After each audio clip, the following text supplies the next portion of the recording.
The race to develop artificial intelligence chatbots like ChatGPT has cost Google $100 billion that was wiped from parent company's market value after a presentation of their AI called Bard, which went wrong in Paris this week.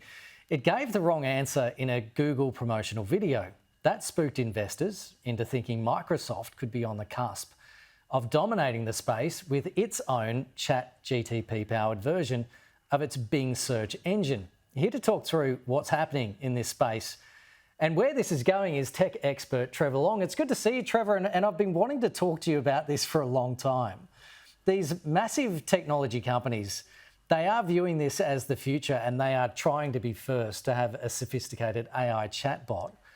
You would think that Google would be at the forefront of this AI technology, but Microsoft is launching an AI-powered Bing search, and this has Google worried. What are your thoughts? I think it should have them worried. Good afternoon, Kenny. I think that AI has long been mooted as this new advanced technology, but I hear companies talk about AI, even TV companies say this TV's got AI in it, but it's really just a level of programming more than we've ever had before. What we're seeing right now is pure artificial intelligence. It's the ability to ask a computer, a robot, a question and have it answer in its own words. Not words that will be repeated, not words that are brought from the internet and put in front of you, words that are written for you based on your question. Now, the fact that Google was not first to market would be a massive loss for them. And that is why I think shareholders look at them and go, hang on a minute, aren't you Google?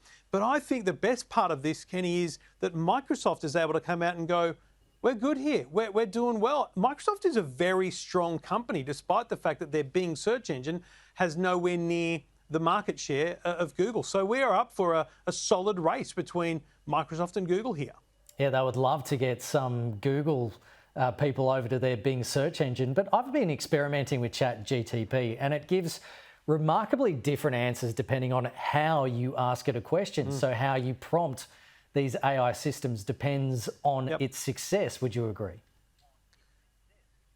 Oh, absolutely. So let's be clear first and foremost, they're rarely accurate in terms of knowledge. And that's a really important thing. At this point in time, the knowledge that ChatGPT has is A, firstly, it goes up until 2021, and B, it can be completely wrong. So if you're asking it for specific things, it may get that wrong.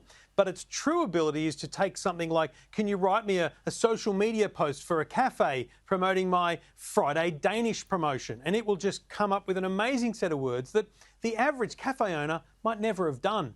Write me a summary of a book, write me an essay about a book. And while, again, that may not be 100% accurate, the ability for you to use that as a research tool, a study guide, let alone those simple writing tasks for businesses and employees, it's remarkable.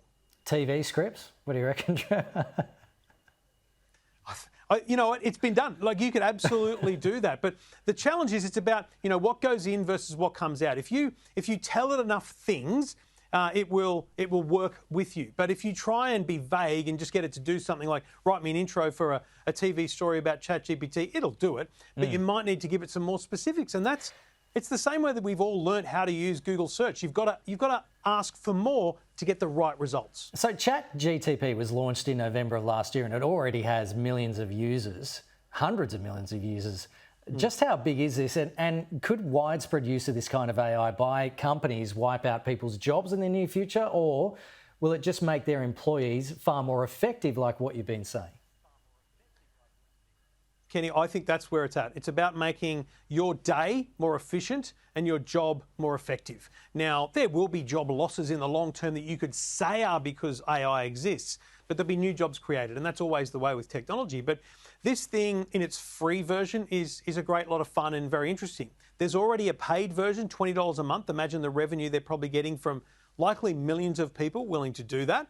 And then I think if we look at how this technology can be embraced by anyone, so what we call an API, an application programming interface, where you can write an app that allows your app to utilize the knowledge of ChatGPT and give answers. Like, for example, if you're writing a message or an email to someone, you might be able to highlight the text using an app and go, actually make this sound more knowledgeable or more funny. And it might rewrite those words for you using ChatGPT without you needing to go to ChatGPT. So we're going to see the integration of this kind of technology everywhere. What is scary though, Trevor, and what I've been thinking about is, will AI chatbots make online scams even more sophisticated? Yeah, that's a great point, Kenny. I hadn't thought of that myself. And I think about one of the ways that I often suggest to people to detect a scam email is read it properly. And if it doesn't quite make sense, it's probably not been written by someone whose first language is English. So imagine you're a Nigerian prince scammer in the old school, and you put your scam email into ChatGPT and say, write this for an Australian audience. And it might include some slang, it might do some things. So we may struggle to detect those things in the future. And frankly, there may be a bigger challenge ahead for us in that sense. But that's why we have internet security technology and things like that. Hopefully, everyone's embracing that still. Trevor, always great to chat with you. Trevor Long, thanks so much. Cheers, Kenny.